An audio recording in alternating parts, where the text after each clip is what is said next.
She had cast a spell on me, or at least, that's what I thought later. Yet somehow, I still found myself standing at her doorstep again. I never believed in love spells.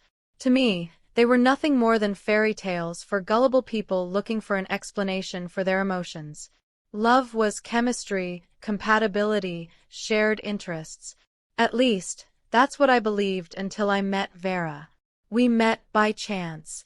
She had just started working as an accountant in the office next to mine. At first glance, there was nothing remarkable about her. Dark hair, calm eyes, a soft voice. But the moment she spoke to me, something shifted inside. Day after day, I found myself thinking about her more and more. I woke up thinking about her. I fell asleep thinking about her. Work no longer interested me. My friends annoyed me. Every conversation somehow turned back to Vera.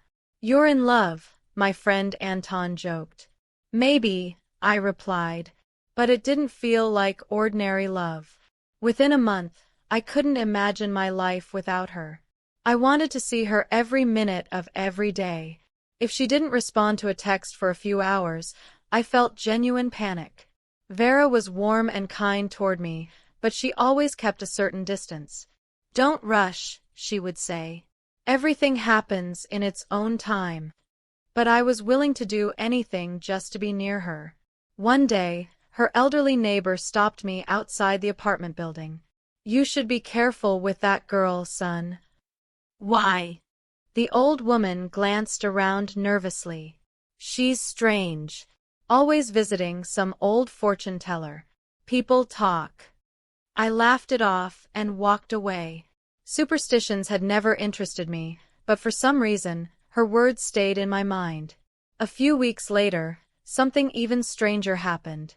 I found a small bundle outside my apartment door. Inside was a red string, several dried herbs, and a note.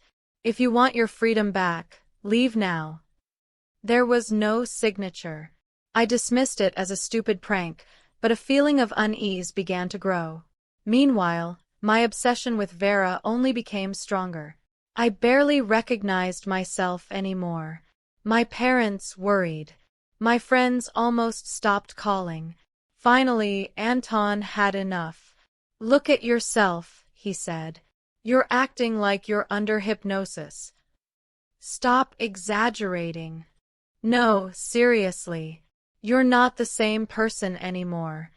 After that argument, we barely spoke for weeks. That night, for the first time, I wondered, what if everyone else is right? The answer came unexpectedly. I went to Vera's apartment without telling her. I wanted to surprise her. The door was slightly open. Voices drifted from inside. I was about to walk in when I heard her say, "I don't understand why it still isn't working completely." "Patience," another woman replied. "A strong-willed person is harder to break."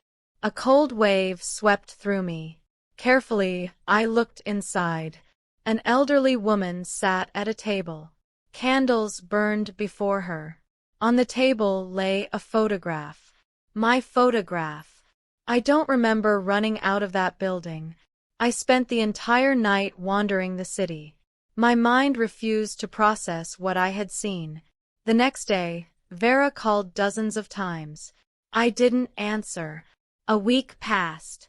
Then a month. Slowly, the strange obsession began to fade.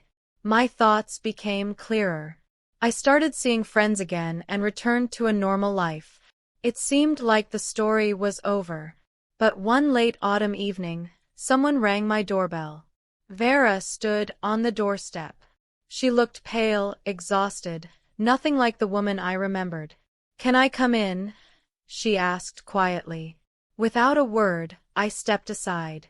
For a long time, she sat staring into her cup of tea. Finally, she spoke. "You heard everything that day, didn't you?" "Yes." She closed her eyes. "I never wanted to hurt you." "Then why?" A tear rolled down her cheek. "Because I was afraid of being alone." She told me how years earlier she had suffered a devastating betrayal. After that, she stopped believing anyone could truly love her. When we met, she fell in love first, and became terrified. Terrified enough to try to hold on to me at any cost. I was foolish, she whispered. Very foolish. We talked late into the night.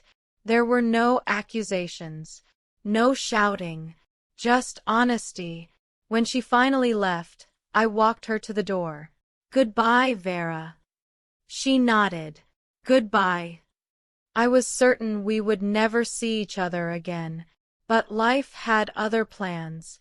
6 months later, I ran into her by chance in a bookstore. She had changed. She seemed calmer, stronger, more confident. We talked for a while. Then we had coffee. A few weeks later, I found myself standing at her doorstep once again. Only this time, it wasn't because I couldn't live without her. It was because I had chosen to be there.